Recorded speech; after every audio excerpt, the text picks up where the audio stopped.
Okay, let's go.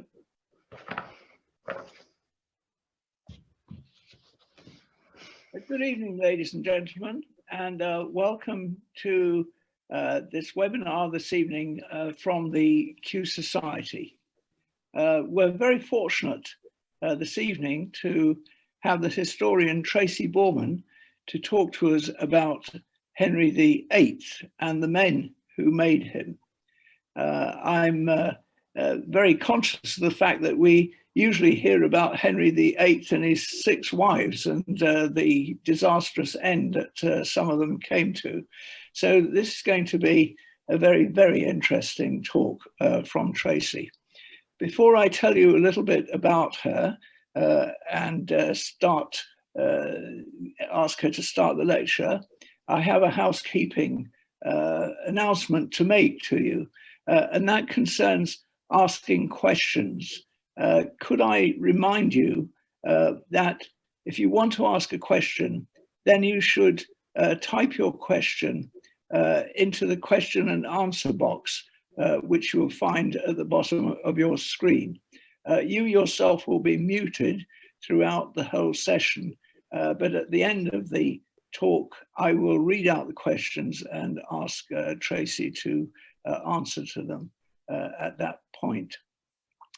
Now, I'll tell you a little bit about Tracy, who has had a distinguished career.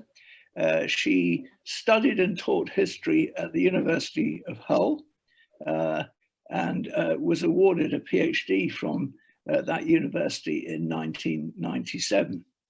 She then went on to have a successful career in some of the more prestigious of our national heritage organizations, like the Heritage Lottery Fund, the National Archives, and English Heritage. She has some very important roles. She's Chief Executive of the Heritage Education Trust, a charity which promotes getting children to visit historic sites and to learn from their experience. In addition to that, Tracy is the joint Chief Curator of Historic Royal Palaces, the charity which looks after places like Hampton Court, the Tower of London, the Kew Palace, Kensington Palace, and the Banqueting Hall in Whitehall. Tracy has been very active in promoting public interest in history. She appears frequently on the television and is heard on the radio, and she writes for public interest history magazines such as BBC History. Her distinction as a historian was recognized in 2017 by the award of a Doctor of Literature degree from the University of Hull. So Tracy, we're very privileged to have you with us this evening. Thank you so much for joining us, and we're really looking forward to your lecture, which I believe is based on a book which is just in the process of being published at the moment. So over to you, Tracy, Henry VIII and the men who made him. Thank you. Thank you. Thanks so much, Roger. And hopefully, if I'm on mute or anything like that, somebody will wave frantically at me, but I'm going to assume you can all hear me. It's a very great pleasure to be giving this talk to the Q Society. It feels rather strange doing so from home, but hopefully in future I will be back amongst you properly. But in the meantime, thank you for inviting me, and thank you, Roger, for that very generous introduction. And I'd like to just thank Mary for all the work that she has done to set up this event, as well as the wonderful people at the National Archives, Lee and Emily in particular, who are making the technology work, because that is definitely not my forte. So yes, as Roger said, this talk tonight is actually based on a book. It is already out. It came out a couple of years ago. It's my latest non-fiction, and it's all about Henry VIII and the men in his life. But as Roger said, you know, he's better known for something else, isn't he? And if we could have the next slide, please. When you say the name Henry VIII, you do tend to think of these ladies. That's why he has gone down in history, because he is our most married monarch to date. who knows what may happen in future. But of course, Henry's marital history is fascinating and dramatic, and it's a case of you couldn't make it up. But that's only part of the story, and I would argue it's not the most important part of Henry VIII's story. Next slide, please. In fact, when you look at Henry's relationships with the men in his life, you see a very different Henry. And I think you see the human Henry, not just the monster that he appears as a husband for understandable reasons. As a friend, he appears, as well as a king, a family member, brother, son, and you do get a more fully rounded picture of Henry VIII when you look at him through the eyes of the men, not of those 6 wives. And so that was really the premise for my book, because I've studied the Tudors for many years. And I'd never tackled Henry VIII head on, so to speak. I'd always written about him in the context of other broader subjects, such as the private lives of the Tudors. But I felt that if I was going to do Henry justice in a biography, I had to have something new to say about him. And that's why I decided to approach it from the angle of the men in Henry's life, the men who influenced him, the men he influenced and shaped throughout their lives. And so in my book, there are literally hundreds. Don't worry, I'm not going to keep you up till midnight. I've just cherry picked this evening those men who I think had the most significant role to play in Henry's life, or perhaps those men who reveal something different or maybe surprising about this most famous of English kings. And I have to say that by the time I'd written this book, my opinion of Henry VIII had changed quite dramatically, and it had improved quite dramatically. I was guilty of seeing him as that stereotypical monster that tends to emerge when you look at his marriages. When you look at him and his men, you do see a more sympathetic character, at times anyway. So if we could have the first of the men on the screen, please. Who are we talking about this evening? And that man is Henry VIII's father, Henry VII. He becomes king, the first Tudor king of England, in 1485 after defeating the Yorkist king Richard III at the Battle of Bosworth, thus establishing this most famous of dynasties, the Tudors. Well, on the face of it, the two Henrys, father and son, had very little in common. If you've heard of Henry VII at all, you perhaps associate him with being a miser, very paranoid, serious, sober sort of man, compared to his larger-than-life son, the future Henry VIII. But you don't have to dig too much deeper to find actually they had an awful lot in common. Both Henry VII and his son, the future king, were renowned for their high minds. They were great intellectuals. They were both quite intimidating. They had a habit of staring at people just a little bit too long than was comfortable.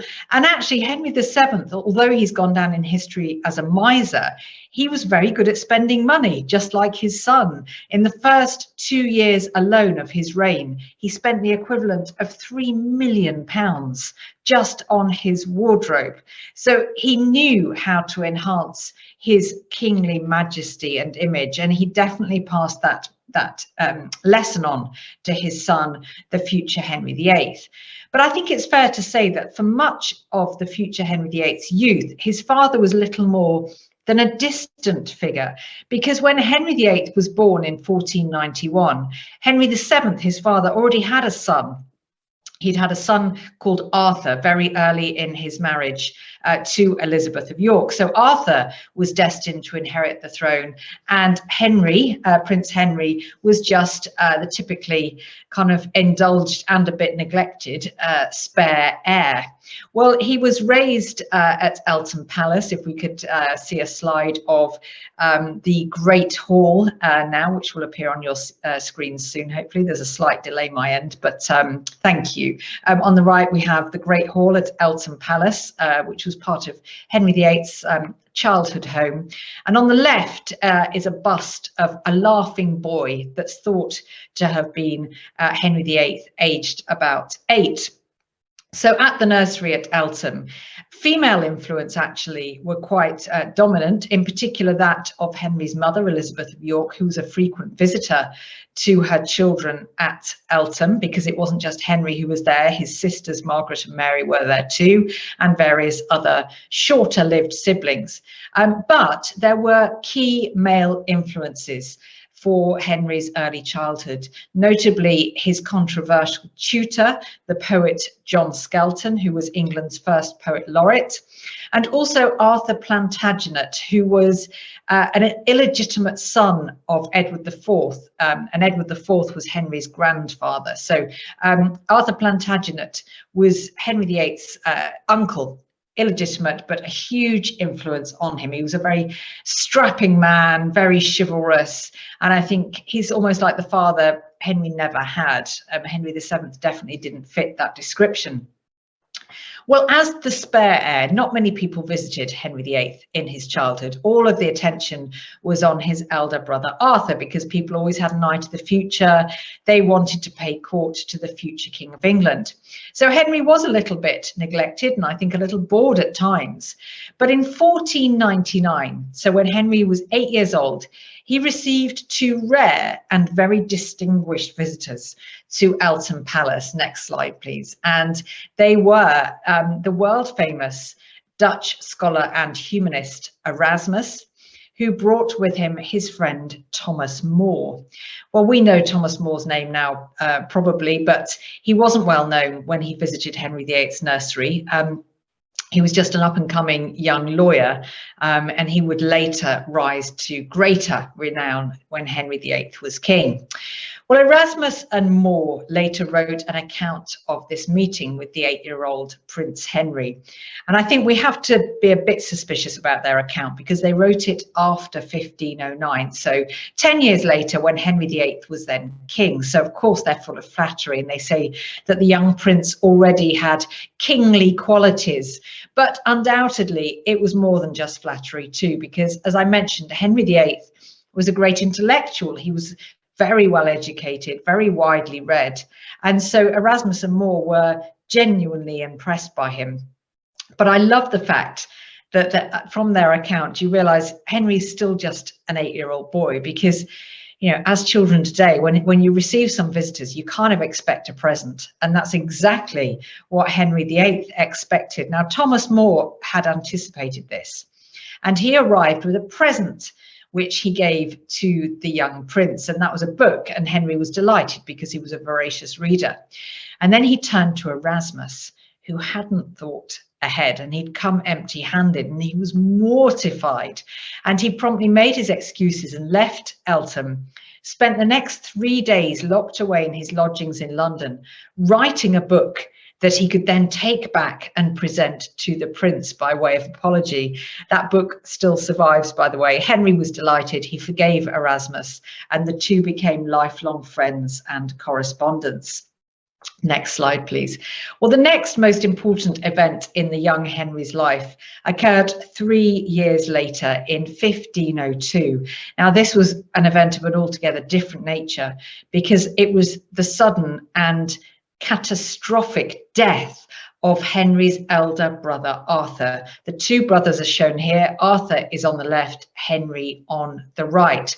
Well, Prince Arthur, if you remember, he's the heir to the throne, you know, the hope of England and the hope of Henry VII, their father. He has also just married Catherine of Aragon, a very prestigious marriage for England, allying us with the might of Spain. But now all of that lies in tatters, because Arthur has breathed his last, aged just 15. We don't know exactly what he died of. It may have been pneumonia. Either way, this had a very dramatic effect on the Tudor dynasty. Now, there was just one surviving male heir. And remember, the Tudors were very new and nobody expected them to last for very long. So this looked like the beginning of the end for the Tudors in an age when life was short. They had just one male heir in the nursery. Well, for Prince Henry, I think he received the news rather differently to the rest of the country, who were plunged into mourning, because here was a young man who had always craved the spotlight. He was very charismatic and extrovert, and he loved attention, but he hadn't had much of it. Now he knew he was going to get an awful lot more, because he was now first in line to the throne. He was going to be king one day. So I think, mixed with the inevitable grief at the loss of his brother, would have been a little tinge of excitement for Henry. But there was a problem. I mentioned he's 11 years old now. And by that time, really, your character is pretty much set. And Henry's character was that of a typically indulged spare heir. So he'd been allowed a lot more freedom than his sensible elder brother, Arthur. He'd been allowed to run a bit wild. He had wayward companions. He liked to have a good time, really. He was this flame-haired rebel prince called Harry. Now, is this ringing any bells with anybody else here this evening? Perhaps the next slide might prompt a few sort of modern recollections. I always like to draw comparisons between the two Prince Harrys, and I think you can see the physical similarity there, as well as their kind of personality traits that they had in common. But in all seriousness, rather, let's move on to the next slide, because Henry was now the first in line to the throne. And what this meant, as well as getting a lot of attention, is that he also got a lot of attention from the king, his father, Henry VII, who realized that he'd been a bit neglectful of his younger son, and he was determined to mold him into a future king. So he went from being a distant figure to a suffocating one. It was a case of too little too late, really, for Henry VII. He tried to control his younger son's every move, and that included restricting his wilder tendencies, stopping him from jousting, that was now too dangerous, curtailing his circle of wild companions. And you might imagine this led to a great deal of resentment on Prince Henry's part. And the relationship between father and son grew so stormy that on one occasion, a scandalized visitor to court reported, "It looked this evening as if the king might murder his son." Well, he managed not to kill his son and heir, and Henry VII died in April 1509, and the throne passed peacefully to his only son, Henry. If we could have the next slide, who was 17 years old, and he was now Henry VIII, King of England. And from the very beginning, Henry made it obvious that his reign was going to be entirely different to that of his father. Everything was one long festival, as one of his courtiers noted. They described the new king as an Adonis. He was incredibly good looking. Put from your minds that sort of bloated image of Henry in his later years. He was very athletic. He was 6'2", very proud of his shapely calves, amongst other physical adornments. And he was just a charming host. His court really was one long party. And what Henry did was to surround himself yet again by all of those wild companions whom his father had dismissed. Next slide, please. And they included, I think, the man who can count really as being Henry VIII's best friend, not just now in his youth, but throughout his life. And that was Charles Brandon, later Duke of Suffolk. He'd been with Henry since Henry was about 8 years old.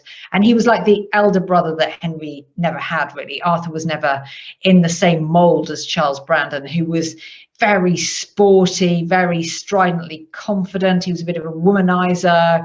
You know, he was a bad influence on Henry, but Henry adored him, and he showed him great preferment now that he was king. Next slide, please. And there were other favourites whom Henry surrounded himself, including this gentleman, Sir Francis Bryan. We don't have a surviving portrait of Bryan, so I show you the actor who played him in my favourite TV adaptation, Wolf Hall. Bryan was even wilder than Charles Brandon. You might notice he's wearing an eye patch. That's because he actually lost an eye during a joust, because he shared the king's love of jousting, and he had a very dodgy reputation in other areas as well. Suffice it to say, Thomas Cromwell gave him the nickname of Vicar of Hell. And in polite company this evening, I won't tell you how he earned that nickname, but earn it he did. Next slide, please. This is all very well, all this merrymaking and these wild companions for the young king. But of course, there's the small matter of being king in an age where kings didn't just reign. They weren't just ceremonial figures. They ruled. They were in charge of the country. But Henry had no patience for affairs of state, and he was therefore only too happy to pass those affairs onto the capable shoulders of a man who soon rose to prominence in his reign, Cardinal Thomas Wolsey. He was a churchman, but he was also a politician.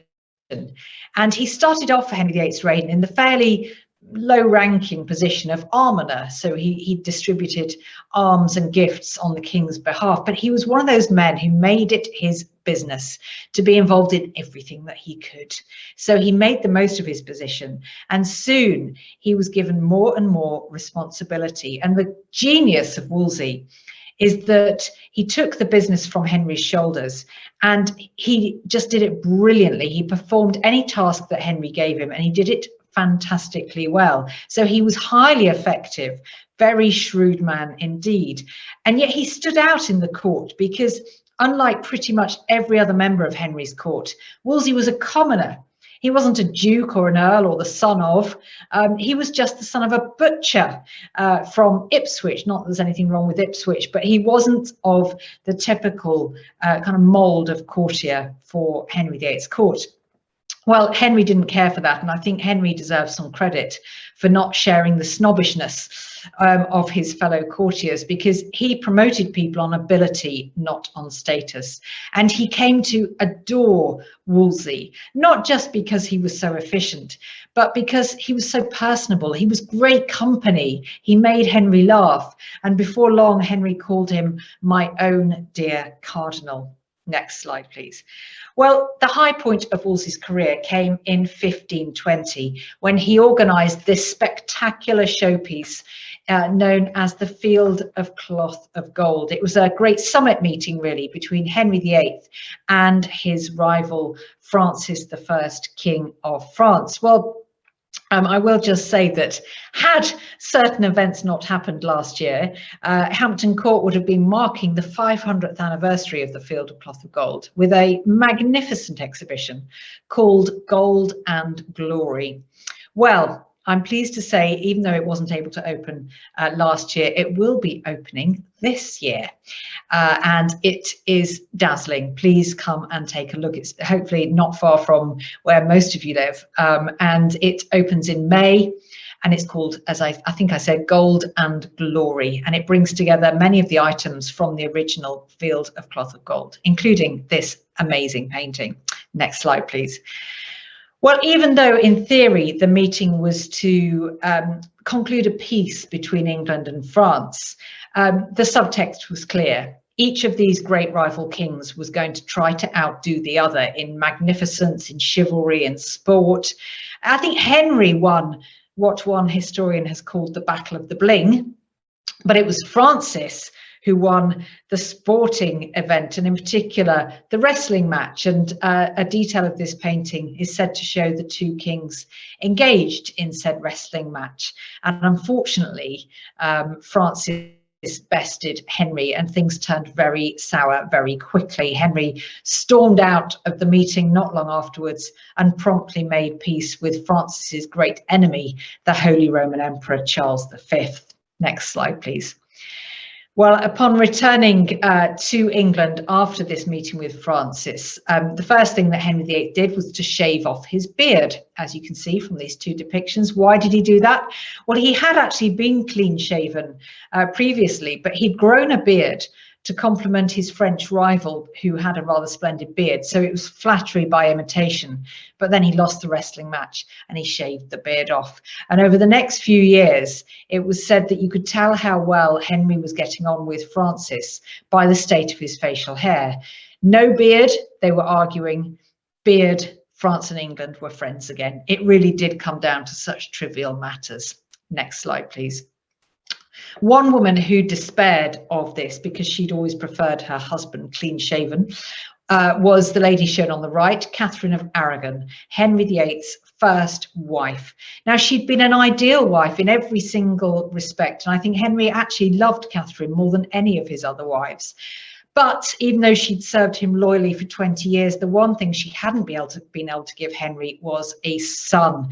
She'd had a succession of pregnancies, stillbirths, one short-lived son. Her only surviving child was the Princess Mary. Well, Henry was desperate for a male heir, and this desperation just stoked his passion for the lady shown on the left, Anne Boleyn, who first came to Henry's attention in 1526 and soon became an all-consuming obsession for the king. Henry was determined increasingly to set Catherine aside, claiming their marriage wasn't valid because it displeased God, thanks to the fact that she had been married to his elder brother Arthur, and so that he could marry Anne Boleyn.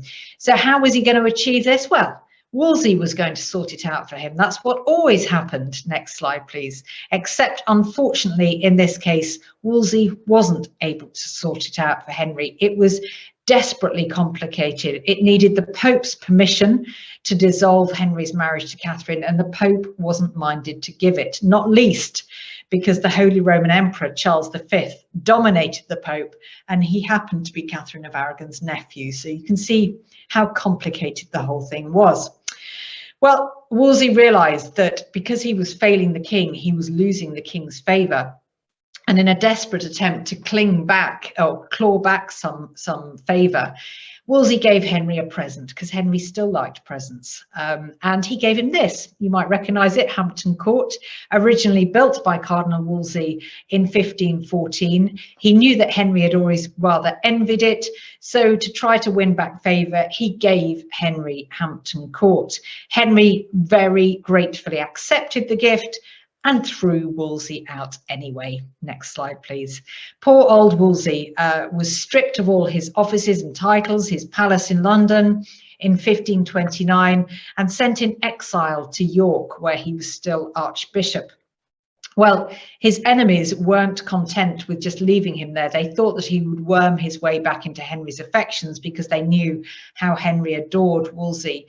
And they persuaded Henry to recall Wolsey on charges of treason, which were entirely fabricated. So poor old Wolsey was forced to make his way from York back down to London. Well, you might say he had a lucky escape, because by now he was a very sick man and he'd never made it to London. He died after having reached Leicester, and was buried very close to, in fact, the remains of Richard III, which were recently discovered in that car park. So that was 1530. Well, Wolsey was out of the picture, but he was soon replaced by another man of no lesser ability. And in fact, that man was a former protege of Wolsey. Next slide, please. He has, in recent years, gained a lot more renown and a lot more popularity than he's ever had. His name, of course, is Thomas Cromwell. We know him through the pages of Hilary Mantel's Wolf Hall trilogy and the screen adaptation that I mentioned earlier. Well, for Henry, it was almost a like-for-like swap. Wolsey had died. He was replaced by another commoner of exceptional ability, and that was Cromwell, who'd worked for Wolsey for a number of years. He'd seen how Wolsey operated, and so effectively, and he'd really learnt his trade through Wolsey's influence. Well, Cromwell got to court in the first place because he was one of few men who didn't just desert Wolsey when he fell from favour. And I think Cromwell really deserves credit for this, because he has typically been depicted as a grasping villain in history, but actually he has many more, I think, admirable qualities than that. I think Hilary Mantel's portrayal is actually quite spot on. And Cromwell had gone to court to beg Henry VIII to forgive Wolsey, to look favourably on him once more. And Henry admired him for that, because nobody else was willing to speak out for his dear cardinal. And gradually he started to employ Cromwell on a number of different matters of court business, particularly legal matters, because Cromwell was one of the country's most brilliant lawyers. And in that respect, he went head to head with Thomas More on a number of occasions, who had also made his career in the law. And before long, Cromwell had enjoyed a meteoric rise. He went from being just an occasional visitor to court and conducting various legal matters for the king, to being a member of the Privy Council. That's the inner sanctum of advisors to the king. More and more promotions followed, so that by 1532, Cromwell rules all, as one ambassador noted. He was acknowledged to be the most powerful man in England next to the king, and really the king's chief minister, even though that title and position didn't really exist. But in effect, that's exactly what Cromwell was. Next slide, please. But Cromwell had a much harder job of it than Wolsey, because Wolsey had come to power at exactly the right time. When Henry was young, he was a young king, had no patience for matters of state, very happy to pass them all to Wolsey. But now Henry had aged a bit and he'd changed a bit. He'd become a lot more controlling. He knew that people had called Wolsey the Alter Rex, the other king, and he didn't like it. He wanted to be seen to be in charge. And so if Cromwell knew if he wanted as much power as Wolsey had had, he would have to be a bit more subtle in going about it. And he recognized this. He once said, Cromwell said of Henry, "The king, my master, is a great king, but very fond of having his own way." And I think that is a very true statement. And yet I was really surprised when researching this book to find out just how much Henry was manipulated by the men around him. Yes, he wanted to be all powerful and controlling, but actually it's astonishing how often the wool was pulled over his eyes by the men around him. They managed to persuade him of different policies, make him think they were his idea when actually they were their own ideas. And so Henry is actually a lot more gullible than I had ever realized. And that really comes across when you look at his relations with the men in his life. Next slide, please. One of those men who knew best how to manipulate Henry was Thomas More, that young lawyer who Henry had first met back in 1499 when he was just a boy at Eltham. He'd stayed in touch with More ever since then. They'd become great friends, and More had risen and risen in the ranks to become Lord Chancellor of all England. And Thomas More knew better than anyone how to manipulate Henry. He's seen as this sainted figure, but he was just as shrewd and ruthless a politician as his arch rival Cromwell. But I'm afraid More was outmaneuvered ultimately by Cromwell, because Cromwell had got on the case for Henry in securing that annulment from Catherine of Aragon that Henry had so desperately wanted, so that he could at last marry Anne Boleyn. But in the process, he'd orchestrated an entire reformation of England's religious life, separating England from Rome and the rest of Europe. Modern day themes keep recurring here, and really undertaking a seismic shift in every aspect of our religious life. Well, there was huge opposition to this reformation amongst the more conservative members of court and the country, and one of those was Thomas More, who refused to acknowledge this new Church of England, and he refused to take the oath recognizing Henry VIII as supreme head of this church. He remained loyal to the Pope in Rome, but it was now required by law that all subjects who were asked to do so must take the oath of supremacy. More refused, and he paid for that refusal with his life. He was executed in July 1535 after spending an increasingly miserable year in the Tower. Next slide, please. Well, Henry never expressed any regret upon the death of Thomas More, but you don't have to look too far to realize that he felt regret and great sadness for having to put to death one of his closest friends. In the very same month as More's execution, Henry employs a new man to serve him in private, and he's shown here dressed in green. He's Will Summer, the king's fool, as he has gone down as. Now, you might think a jester is somebody who just sort of larks around making the king laugh, but actually he was much more than that. A fool really was also a confidant, and many fools were natural fools, as they were known. So they may have had learning difficulties, and it might seem abhorrent to us that such people would be jesters and laughed at, but they weren't laughed at. They were revered. They were seen as being closer to God because they weren't capable of cunning and political guile, and their words were unfiltered. They spoke the truth. So Henry cherished Will Somer and drew a lot of solace from his company. And Will Somer grew to be a man of great influence, even though he never aimed for that. But the very fact he spent so many hours alone with the king gave him that influence. Next slide, please.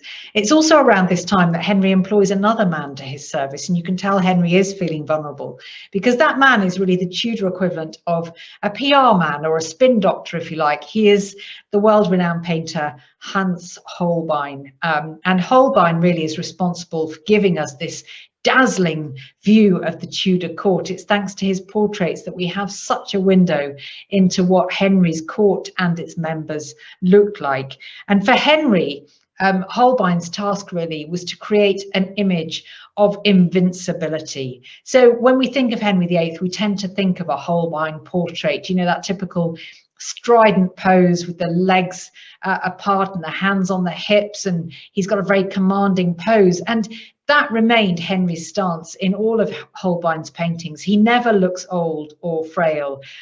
He always looks like the invincible king that Holbein made him. Next slide, please.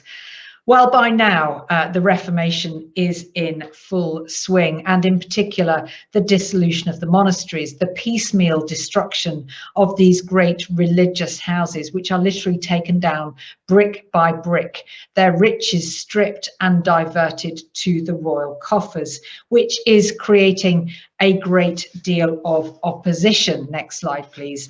But reformers such as Thomas Cranmer, the Archbishop of Canterbury, and Thomas Cromwell urge Henry forward in these reforms, as does Henry's second wife. Next slide, please. Anne Boleyn, who is a great reformer and really influences Henry, encouraging him along the path of reform.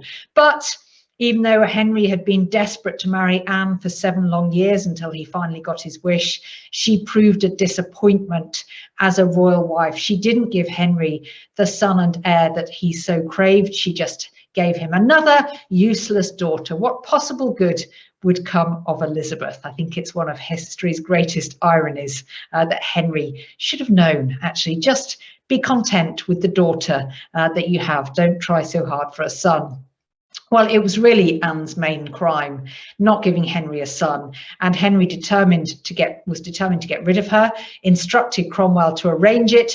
Cromwell by now was at loggerheads with Anne, so rather than just arrange a divorce, he did something rather more permanent. He came up with a case of adultery against Anne, with not just one, but 5 men, her own brother included.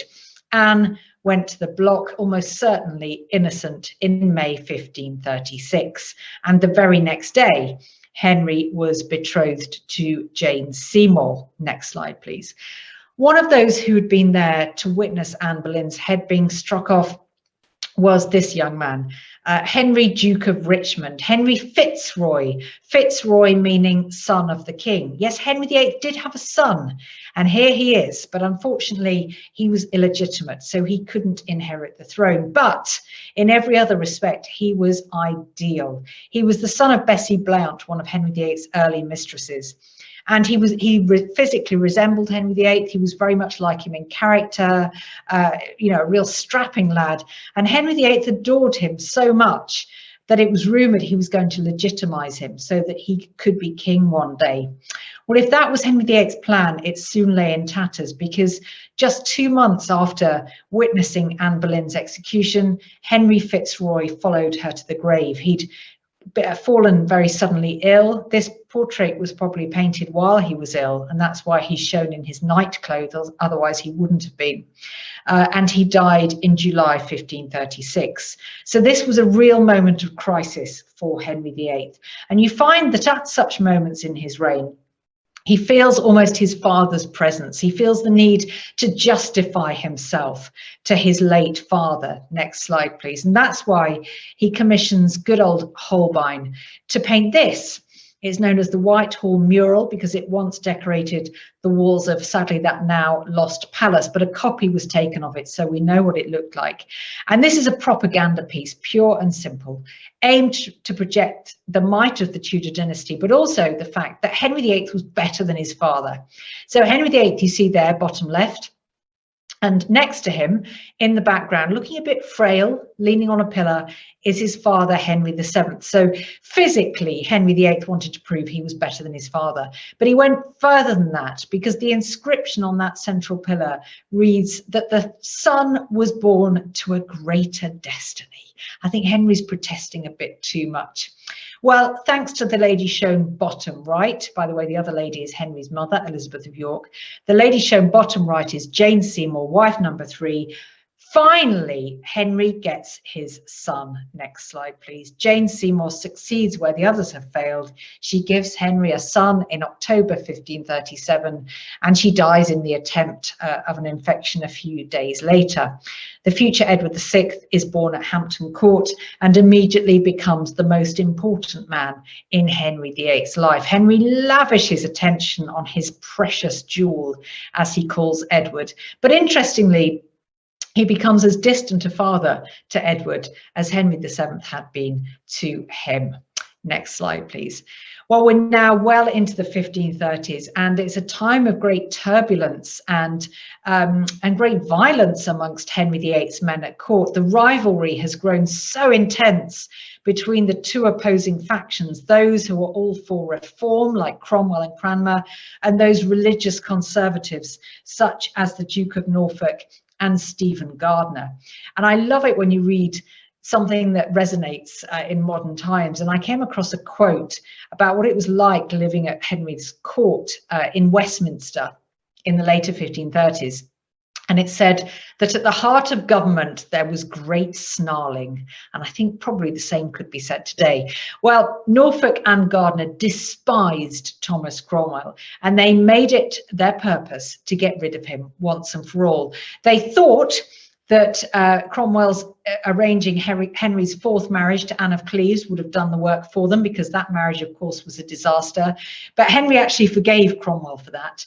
And so Norfolk and Gardiner stepped in, and they started a whispering campaign that Cromwell was plotting treason, that he was plotting to usurp the throne and marry the king's eldest daughter, Mary. It was all completely made up. But Henry was so paranoid by this time that he wasted no time in sending Cromwell to the Tower. Next slide, please. So this very faithful, long-serving Cromwell found himself with no notice, clapped in the Tower with just weeks to live. He begged for forgiveness. Henry ignored his letters.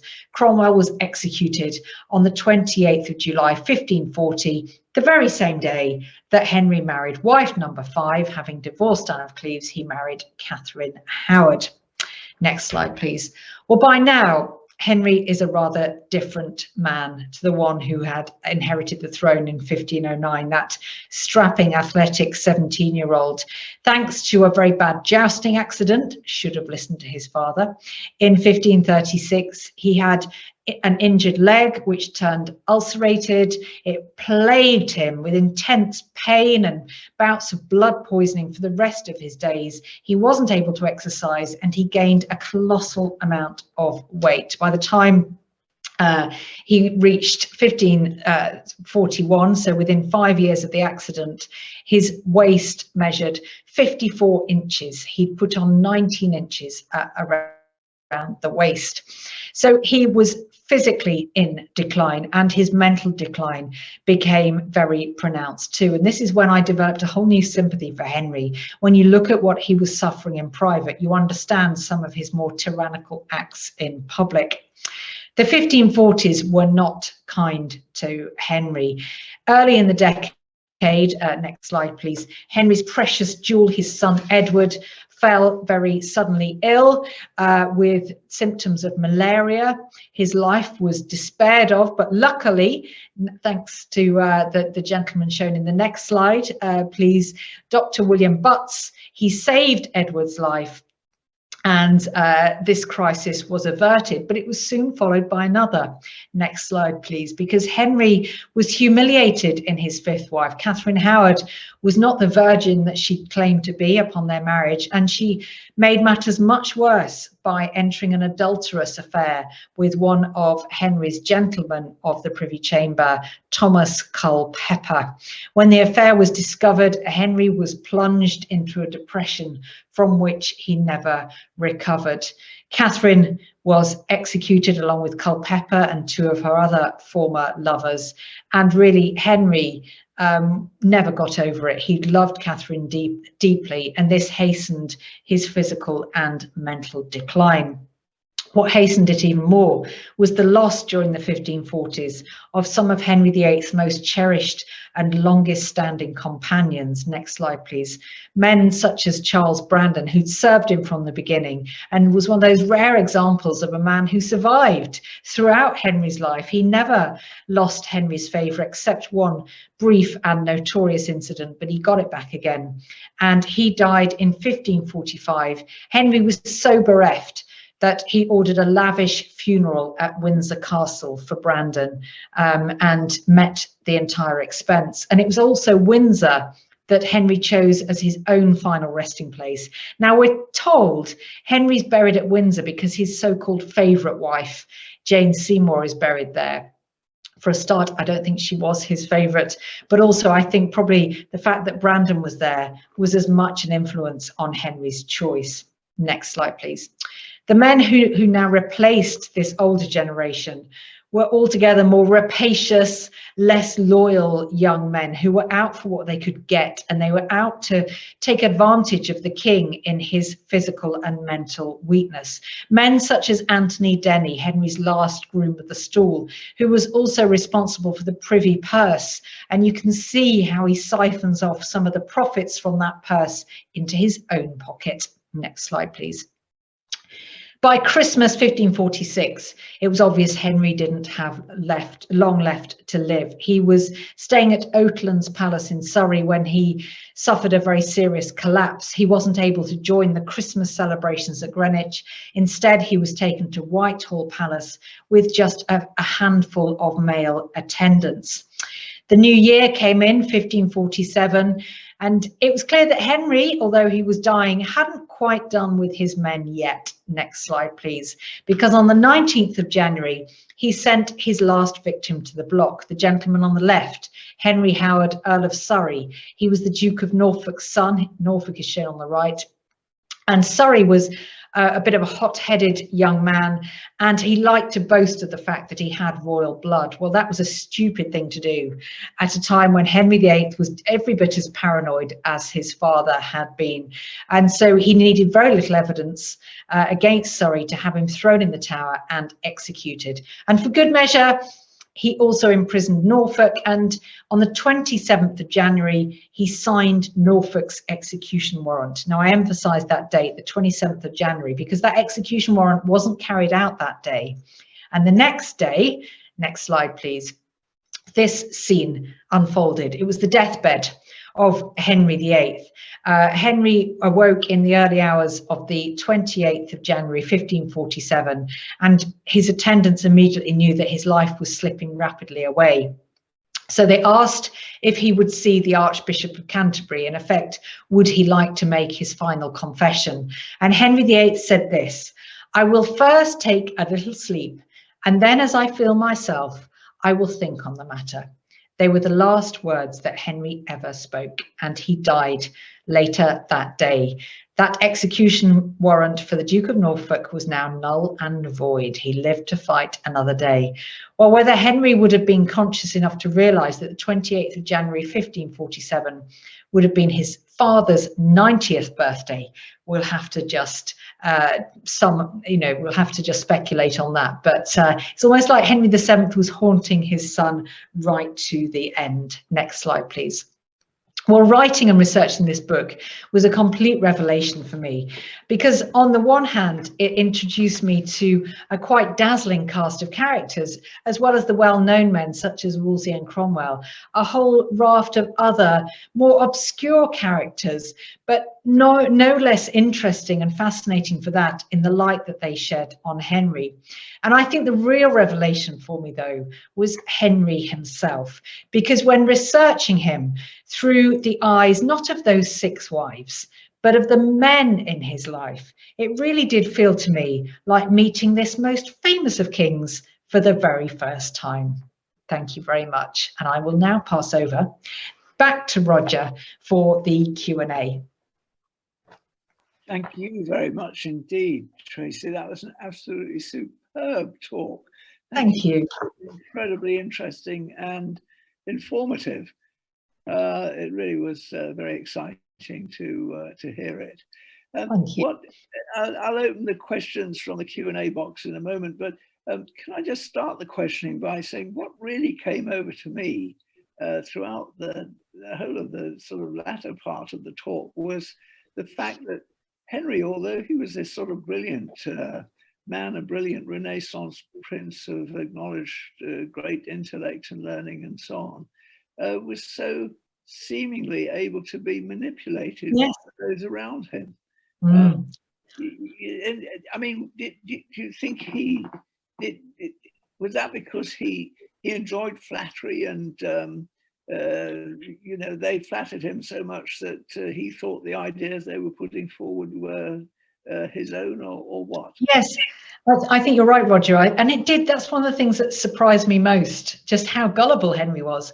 I think it was partly due to flattery. He was always a bit susceptible to that. But I think it's also back to his childhood. He wasn't trained to be king.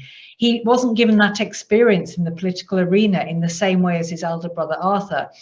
And as I mentioned, it was almost too little too late. By the time he was the heir to the throne, you know, Henry VII did what he could to shape him into a future king, but Henry wasn't interested really. He was more interested in the pleasures of life. So I think perhaps he missed out on some valuable lessons early on.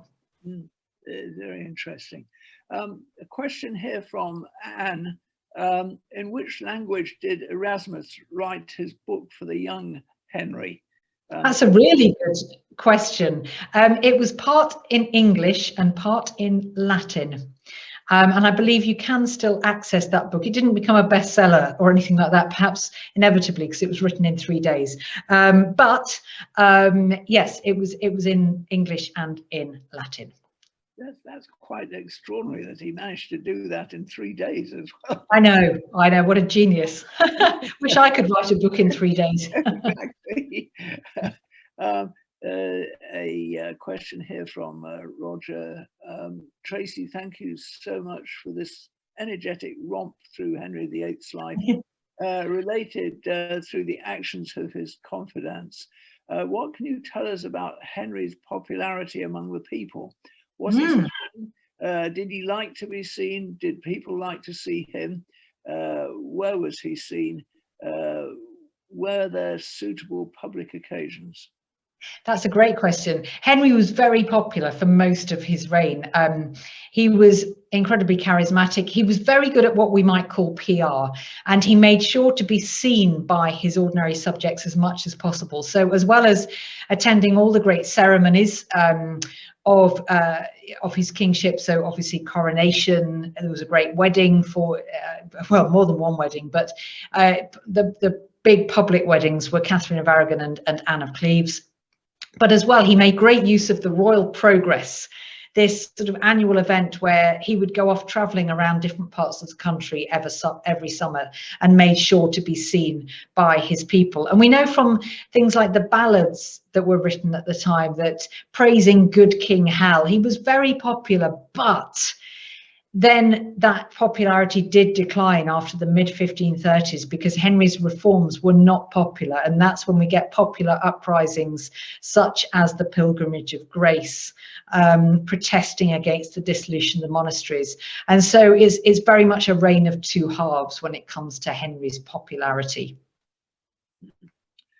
You notice that I'm not using people's surnames, questioners' surnames, but I'll make an exception here because this one is from Jenny Tong, well known to many in Kew as a doctor originally.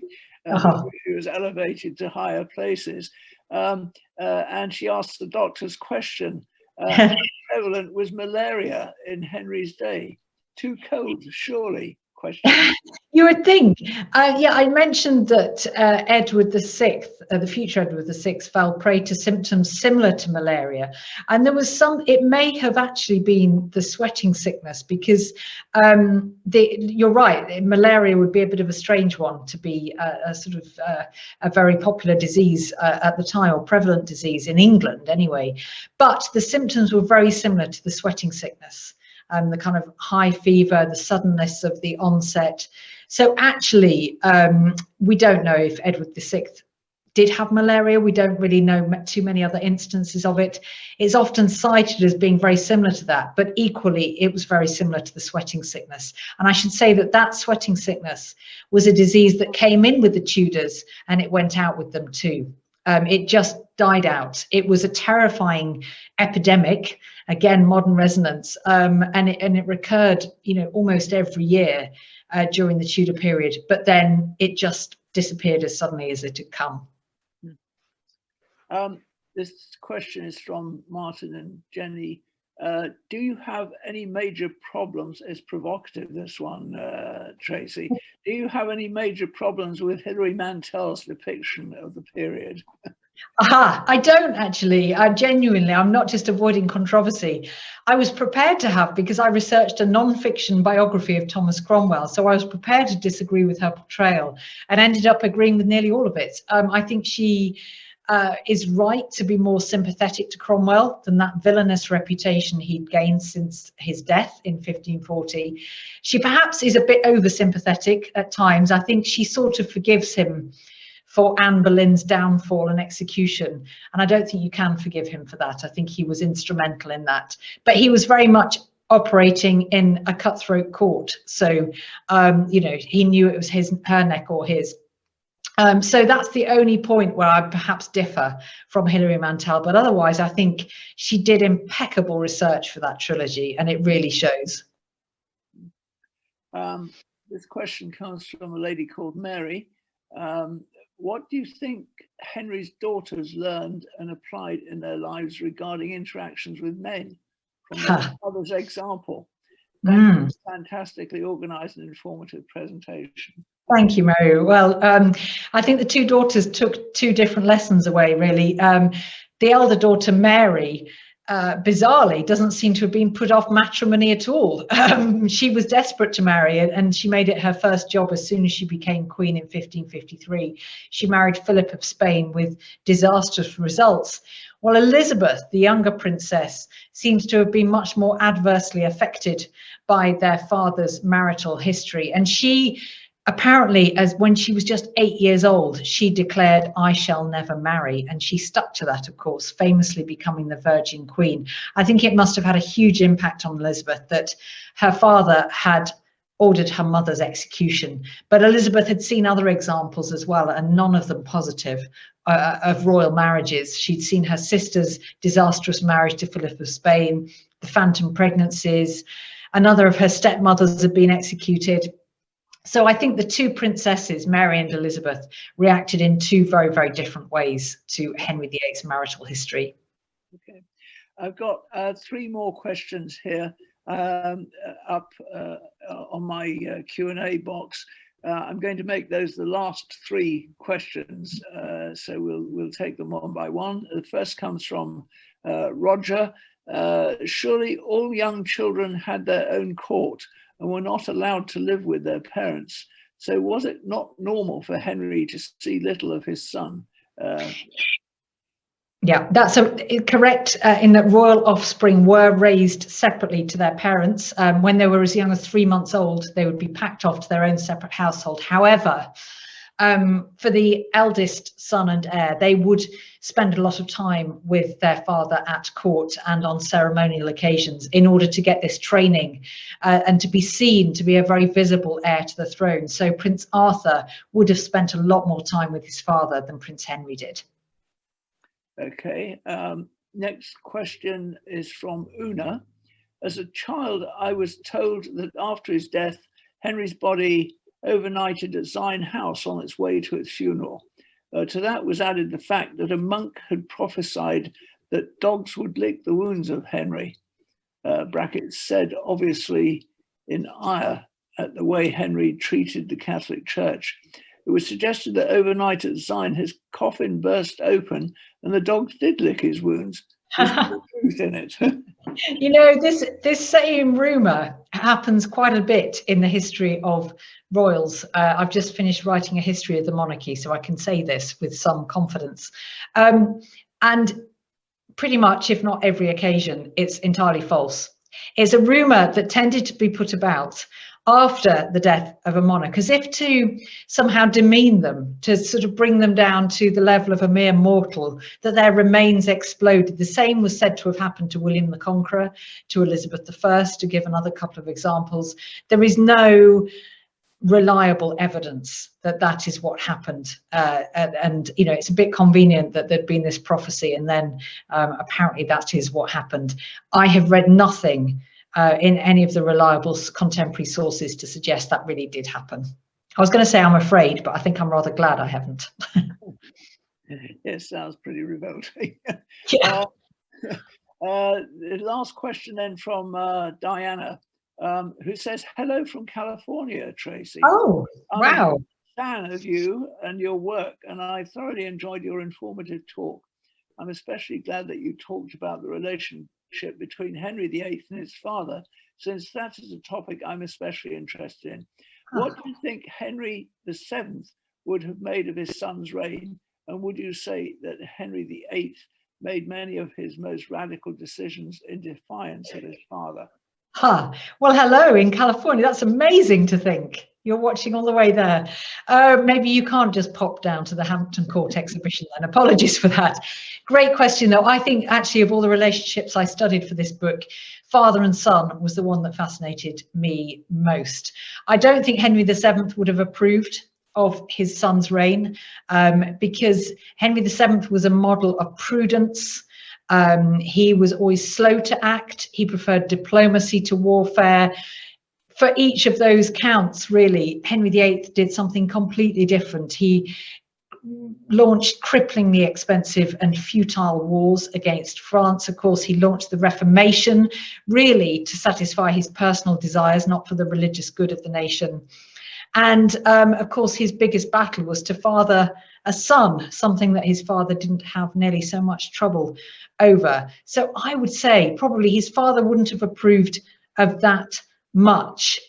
He might have been glad that, you know, at least the Tudor dynasty was relatively stable. But I think he wouldn't have approved of most of Henry VIII's reign. And I have to say, and I hope Henry VIII isn't listening, Henry VII was the more successful king of the two. Okay, well, I'm going to wind up this absolutely wonderful webinar now. I'm going to start by saying, admitting that I'm a fan of Hilary Mantel, and in fact I spent the first part of the lockdown this time last year reading the last of this trilogy. So you might think I'd have had enough of Henry VIII and his goings on, but I'm going straight out to the bookshop tomorrow in Kew to order your book, and I'm going to get really stuck into that because this has been such a very stimulating talk. Thank you. Really very exciting, and we are so grateful to you for coming and talking to us this evening. It's been such a pleasure. Thank you. Thank you so much, Roger, and enjoy the book. I should just say that there were, I think, over 100 people listening this evening. Wow. So that's a great compliment to you as well. Wonderful. Thank you so much. Thank you, everyone. I'm sure that out the talk. Thank you. Bye. Bye-bye.